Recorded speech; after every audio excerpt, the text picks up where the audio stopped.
అమరావతికి సంబంధించినటువంటి చట్ట సవరణకి సంబంధించినటువంటి బిల్లును నిన్న లోక్సభలో అయితే ప్రవేశపెట్టారు. లోక్సభలో నిన్న ఆమోదం తెలిపినటువంటి సందర్భంలో ప్రతి ఆంధ్రుడు కూడా ఒక భావోద్వేగానికి లోనైనటువంటి పరిస్థితి. జగన్మోహన్ రెడ్డి లాంటి నియంత 5 ఏళ్ల పాటు భూములు ఇచ్చినటువంటి అమరావతి రైతులను ఇబ్బంది పెట్టి రాక్షస ఆనందం పొందితే ఆ రోజు ఏమీ చేయలేని నిస్సహాయ స్థితిలో ఉన్నటువంటి ప్రజలు 2024 ఎన్నికల్లో ఓటుతో సమాధానం చెప్పారు. కానీ ఆనాటి రాక్షస పరిస్థితులు చూసిన తర్వాత ఎవరికైనా మదిలో కలిగిన అనుమానం ఒకటే, సరే ఇప్పుడు కూటమి ప్రభుత్వం వచ్చింది, ఓకే చంద్రబాబు గారు కొనసాగిస్తారు, 5 ఏళ్ల తర్వాత 10 ఏళ్ల తర్వాత మళ్ళీ జగన్మోహన్ రెడ్డి లాంటి రాక్షస ప్రభుత్వం వస్తే అమరావతి పరిస్థితి ఏంటి, రైతుల పరిస్థితి ఏంటి అనే ఒక భయం అనేది ప్రతి వ్యక్తిలో కలిగిన మాట వాస్తవం. రాక్షసుడు అంటే ఎందుకు భయపడతాం మనం? అతను సృష్టించే విధ్వంసం గురించే మనకు భయం. సో అలాంటి విధ్వంసం మరీ జరుగుతుందేమోననే భయం ప్రతి ఆంధ్రుల్లోనూ ఉంది. దానికి చంద్రబాబు గారు ఒక సమాధానం చెప్పారు. ఇక జగన్మోహన్ రెడ్డి కాదు కదా, 100 మంది జగన్మోహన్ రెడ్డిలు వచ్చినా అమరావతిని టచ్ చేయలేని విధంగా ఒక దుర్భేద్యమైనటువంటి చట్టరక్షణ కల్పించే ప్రయత్నం చేశారు. దానిలో తొలి అడుగు ఆల్రెడీ మొన్న అసెంబ్లీలో తీర్మానంతో పడితే రెండో అడుగు నిన్న లోక్సభలో పడింది. సో ఇంకొక 2 అడుగుల దూరంలో ఉన్నాం. రాజ్యసభలో ఆమోదం తర్వాత రాష్ట్రపతి ఆమోదంతో ఇది ఒక దుర్భేద్యమైనటువంటి చట్టరక్షణగా మారబోతుంది. ఈరోజు రాజ్యసభలో కూడా బిల్లు ఆమోదం పొందబోతుంది. సో అంటే వాస్తవానికి భారతదేశం మొత్తానికి కూడా ఆంధ్రప్రదేశ్ ప్రజలు థ్యాంక్స్ చెప్పాలి. ఎందుకనంటే నిన్న 11 పార్టీలు ఈవెన్ కాంగ్రెస్ పార్టీతో సహా అమరావతికి మద్దతు తెలిపాయి. కాంగ్రెస్ పార్టీతో సహా అమరావతికి దేశంలోని మెజారిటీ 11 పార్టీలు నిన్న మద్దతు తెలిపాయి. ఒక్క వైసీపీ పార్టీ మాత్రమే మేము మద్దతు తెలపటం లేదంటూ అక్కడ లోక్సభ నుంచి వాకౌట్ చేశారు. కానీ మిగిలిన అన్ని పార్టీలు కూడా సంపూర్ణంగా మద్దతు తెలిపాయి. 18 మంది ఎంపీలు మాట్లాడారు. 2 గంటల పాటు దీని మీద డిస్కషన్ జరిగింది. సరే మన ఎంపీల సంగతి పక్కన పెట్టి ఇతర పార్టీల ఎంపీలు కూడా ఏం మాట్లాడారో తెలుసా? ఇతర రాష్ట్రాలకు చెందిన ఎంపీలు కూడా అమరావతి రైతుల కష్టాలను మేము 5 ఏళ్ల పాటు చూసాం. ఈరోజు ఆ రైతుల కష్టానికి ఒక ప్రతిఫలం దక్కింది. ఇక నుంచి రైతులకు అలాంటి కష్టాలు ఉండబోవు. అమరావతి అద్భుతమైన రాజధానిగా విరజిల్లాలని చెప్పి మేము మనస్ఫూర్తిగా కోరుకుంటున్నాము. ఏ నాయకుడు కూడా అలాంటి దుశ్చర్యలకు పాల్పడకూడదు. గతంలో అమరావతి మీద రైతుల మీద జరిగినటువంటి దాడికి మేము తీవ్ర మనస్తాపం చెందామని చెప్పి ప్రతి పార్టీకి చెందినటువంటి ఎంపీ నిన్న లోక్సభలో మాట్లాడారు. అంటే జగన్మోహన్ రెడ్డి సృష్టించినటువంటి ఆ విధ్వంసం దేశం మొత్తం కూడా చూసింది. లక్షలాది మంది కోట్లాది మంది తెలుగువారు ఆ బాధను అనుభవించారు. సో దానికి నిన్న ఒక విరుగుడు లాంటిది అయితే దొరికింది. సో ఫైనల్గా లోక్సభలో అయితే ముజువాని ఓటుతో ఆమోదం అయితే తెలిపారు. దీనికి సంబంధించినటువంటి వార్త ఒకటి వచ్చింది, ఒకసారి చూద్దాం. అమరావతికి జై, చట్టబద్ధత బిల్లుకు లోక్సభ ఆమోదం. బిల్లుపై దాదాపుగా 2 గంటల పాటు చర్చ, 11 పార్టీల భాగస్వామ్యం, 10 పార్టీల సంపూర్ణ మద్దతు. వైకాపా ఒక్కటే వాకౌట్. అమరావతి ఆంధ్రప్రదేశ్ కొత్త రాజధాని, ముజువాని ఓటుతో ఆమోదించిన సభ. ఆంధ్రప్రదేశ్ రాజధానిగా అమరావతికి చట్టపరమైన భరోసా కల్పిస్తూ కేంద్ర ప్రభుత్వం బుధవారం ప్రవేశపెట్టిన ఆంధ్రప్రదేశ్ పునర్విభజన చట్ట సవరణ బిల్లుకు లోక్సభ ముక్త కంఠంతో జైకొట్టింది. సుమారు 2 గంటల పాటు జరిగిన చర్చలో 11 పార్టీల నుంచి పాల్గొన్న 17 మంది సభ్యుల్లో 16 మంది రాజధానికి అమరావతికి సంపూర్ణ మద్దతు ప్రకటించారు. ఒక్క వైకాపా మాత్రమే వాకౌట్ చేసి ఆ ఊరందరిది ఒకదారి అయితే ఉలిపిరి పెట్టది మరొక దారి అన్నట్టుగా నిరూపించుకుంది.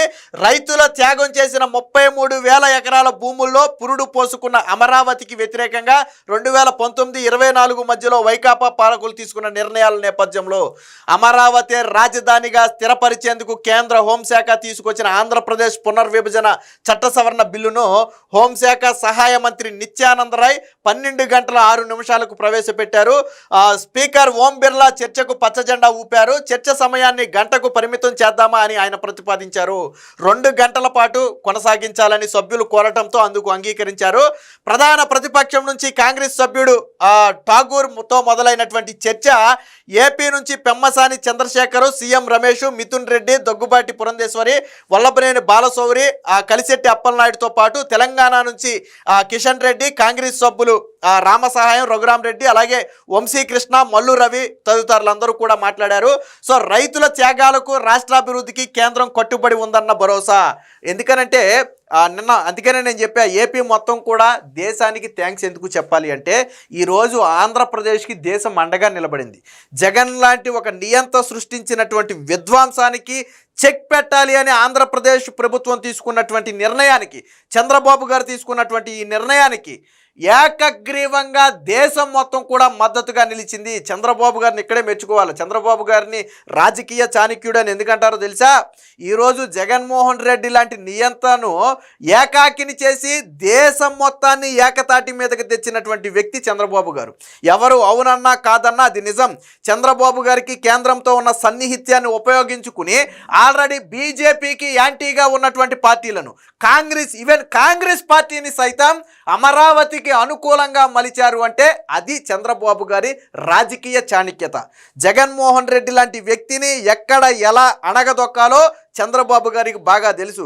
జగన్మోహన్ రెడ్డికి కేవలం దోచుకోవడం మాత్రమే తెలుసు. కానీ చంద్రబాబు గారికి ఎక్కడ రాజకీయం చేయాలో కూడా తెలుసు. ఈరోజు ఆంధ్రప్రదేశ్కు ఒక దుర్భేద్యమైనటువంటి చట్టరక్షణ కల్పించడం కోసం కాంగ్రెస్ పార్టీ, బీజేపీ ఇద్దరిని కూడా ఏకతాటి, నాకు తెలిసి ఏ బిల్లు విషయంలో కూడా కాంగ్రెస్ పార్టీ, బీజేపీ ఏకగ్రీవ అభిప్రాయానికి వచ్చినటువంటి సందర్భం నాకు తెలిసి లేదు. ఈ లోక్సభ ఏర్పడిన తర్వాత ఫస్ట్ టైం అన్ని పార్టీలను ఏకతాటి మీదకు తీసుకొచ్చినటువంటి చరిత్ర చంద్రబాబు గారిది. అందుకే చంద్రబాబు గారిని రాజకీయ చాణక్యుడు అంటారు. వాస్తవానికి నిన్న జగన్ ప్రెస్ మీట్ పెట్టింది కూడా ఈ అంశాన్ని డైవర్ట్ చేయడానికే. బట్ జగన్మోహన్ రెడ్డి అనుకున్నది ఒకటి, జరిగింది ఒకటి అనుకోండి. ఎంటైర్ భారతదేశం మొత్తం చీకొట్టింది జగన్మోహన్ రెడ్డిని. ఇంకా జగన్మోహన్ రెడ్డి గురించి తెలియని వాళ్ళు ఎవరైనా ఉంటే నిన్న పార్లమెంటు సమావేశాల తర్వాత తెలుసుకుంటారు. జగన్మోహన్ రెడ్డి లాంటి వ్యక్తి చేసినటువంటి విధ్వంసం కావచ్చు, రాక్షస పాలన కావచ్చు, నిన్న పార్లమెంట్లో చర్చిస్తున్నప్పుడు భావోద్వేగానికి లోనటువంటి పరిస్థితి. సో అలాంటి పరిస్థితి వచ్చింది.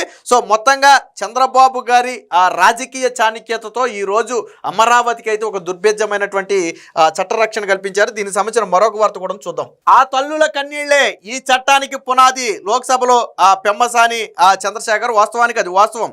అమరావతి మహిళలు ఎవరైతే 5 ఏళ్ల పాటు నిరంతరం కన్నీరు పెట్టుకున్నారో, జగన్మోహన్ రెడ్డి ఆ కన్నీళ్లను చూస్తూ రోజు అదే రోడ్లో తిరిగాడు తప్ప ఏ రోజు కూడా దిగి మీ కష్టం ఏంటని అడిగిన పాపాన పోలేదు. అంటే ఒక ఇంట్లో మహిళ ఏడిస్తే ఇంటికి నష్టం. అలాగే రాష్ట్రంలో మహిళలు ఒక వ్యక్తి చేసిన పాపానికి కన్నీళ్లు పెట్టుకున్నారు అంటే ఖచ్చితంగా దాని ఫలితం జగన్మోహన్ రెడ్డి అనుభవించాలి. నేను గతంలో కూడా చెప్పాను, జగన్మోహన్ రెడ్డి దారుణంగా ఓడిపోవడానికి 2 ప్రధాన కారణాలు, మిగతా రాజకీయ కారణాలన్నీ పక్కన పెట్టి 2 ప్రధాన కారణాలు నేను ఎప్పటికీ బలంగా నమ్ముతా. ఒకటి, తిరుమలకు జగన్మోహన్ రెడ్డి చేసిన ద్రోహం. ఏదైతే తిరుమల లడ్డూలో కల్తీ చేశారో, కోట్లాది మంది భక్తుల మనోభావాలు దెబ్బతీశారో అది మొదటిదైతే, రెండవది అమరావతి రైతులు కన్నీళ్లు కావచ్చు, అమరావతి మహిళా రైతుల కన్నీళ్లు కావచ్చు. ఈ 2 కూడా జగన్మోహన్ రెడ్డిని అధపాతాళానికి తొక్కేశాయి. ఎక్కడైతే నేను ఎవరెస్ట్ శిఖరం మీద ఉన్నానని విర్రవీగాడో అక్కడ నుంచి వాడితే ఎక్కడ పడ్డాడు అంటే అధపాతాళానికి పడ్డాడు. సో జగన్మోహన్ రెడ్డి లాంటి వ్యక్తిని అంటే కళ్ళు తెరిపించడం అంటాం కదా, జగన్మోహన్ రెడ్డికి సాధారణంగా మొన్నటి వరకు కళ్ళు ఎక్కడున్నాయంటే నెత్తి మీద పైన ఉన్నాయి. జగన్మోహన్ రెడ్డి కిందకు చూడటానికి కూడా ఇష్టపడేవాడు కాదు, నేలను కనీసం వంగి చూడటానికి కూడా ఇష్టపడేవాడు కాదు. ఈవెన్ ఆయన వంగి కొబ్బరికాయ కూడా కొట్టడు, మనందరికీ తెలుసు. బహుశా ఆయన అంటే ఎప్పుడు కింద చూపు అనేది ఆయనకు నచ్చదేమో. అలాంటి జగన్మోహన్ రెడ్డిని నేల నాకించినటువంటి చరిత్ర ఆంధ్రప్రదేశ్ ప్రజలదు. ఇది రాజకీయాల్లో ఎక్కడితో ఆగిపోదు. ఒక 30-40 సంవత్సరాల తర్వాత రాబోయే తరం కూడా జగన్మోహన్ రెడ్డి లాంటి ఒక నియంతను ఆంధ్రప్రదేశ్ ప్రజలు ఎలా మట్టి కరిపించారు అనేది చరిత్రలో లిఖించబడద్దు. చెప్పుకుంటారు కథలుగా. మన గతంలో జరిగినటువంటి రాజకీయాలను ఎలా అయితే కథలుగా చెప్పుకుంటున్నామో, ఈరోజు ఆంధ్రప్రదేశ్లో జరిగినటువంటి ఘటనలను భవిష్యత్తు తరాలు కథలుగా చెప్పుకుంటాయి. ఆంధ్రప్రదేశ్ ప్రజలు జగన్ లాంటి ఒక రాక్షసుడిని, జగన్ లాంటి ఒక నియంతని ఎలా అధపాతాళానికి దొక్కారు, ఎలా మట్టి కరిపించారు అనేది చరిత్రలో లిఖించబడదు. ఇప్పుడంటే మనం కళ్ళారా చూసాం, కానీ ఒక 30-40 సంవత్సరాల తర్వాత రాబోయే తరానికి కూడా జగన్మోహన్ రెడ్డి చేసిన పనులు తెలుస్తాయి. సో జగన్మోహన్ రెడ్డి లాంటి నియంతను కంట్రోల్ చేసినటువంటి చంద్రబాబు గారి పేరు కూడా ఖచ్చితంగా చరిత్రలో లిఖించబడద్ది. ఆయన ఇప్పటి వరకు అద్భుతాలు సృష్టించి చరిత్రలో లిఖించబడ్డారు, కానీ జగన్మోహన్ రెడ్డి లాంటి నియంతను గద్దె దించడంలో కూడా చంద్రబాబు గారిదే ఖచ్చితంగా క్రెడిట్. ఏది ఏమైనా మొత్తంగా అమరావతి రైతుల కళ్ళలో అయితే ఆనందం చూసాము. ముఖ్యంగా 2 తెలుగు రాష్ట్రాల్లో కేవలం తెలుగువారంటే ఆంధ్రప్రదేశే కాదు, వాస్తవానికి మన సమస్య ఆంధ్రప్రదేశ్దైనా పక్కనే ఉన్నటువంటి తెలంగాణ సోదరులు కూడా అమరావతి రైతుల కష్టాన్ని వాళ్ళు ఒప్పుకున్నారు. జగన్మోహన్ రెడ్డి చేసింది తప్పు అని వాళ్ళందరికీ తెలుసు. రాజకీయంగా బీఆర్ఎస్ పార్టీ నుంచి కొంత మాట్లాడలేని పరిస్థితి వచ్చినప్పటికీ కూడా వాళ్ళ మనసుకు తెలుసు అమరావతి రైతులు పడుతున్న కష్టం ఏంటి, జగన్మోహన్ రెడ్డి లాంటి వ్యక్తి చేస్తున్న దుశ్చర్యలు ఏంటి అనేది వాళ్ళకు కూడా తెలుసు. ఈరోజు వాళ్ళు కూడా ఆనందపడుతున్నారు. సమస్య ఆంధ్రాదైనా కానీ పక్కనే ఉన్నటువంటి తెలంగాణ రాష్ట్రంలో తెలుగు వాళ్ళు కూడా ఆనందపడుతున్నారు. అమ్మయ్య, ఎప్పటికీ అమరావతి రైతుల కష్టం తీరినట్టే, ఇక నుంచి వాళ్ళకి ఇలా ధర్నాలు చేసి బాధపడాల్సిన పరిస్థితి ఉండదు అని చెప్పి వాళ్ళు కూడా ఈరోజు సంతోషపడే పరిస్థితి. మొత్తంగా నిన్న లోక్సభలో ఆమోదం పొందటం అనేది చరిత్రలో లిఖించబడేది.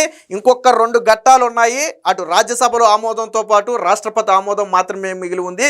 ఏది ఏమైనా చంద్రబాబు గారు అన్నట్టుగానే అమరావతిని ఇక ఎవరు టచ్ చేయలేని విధంగా ఒక దుర్భేద్యమైనటువంటి చట్టరక్షణ కల్పించడంలో సక్సెస్ అయ్యారనడంలో ఎటువంటి సందేహం లేదు.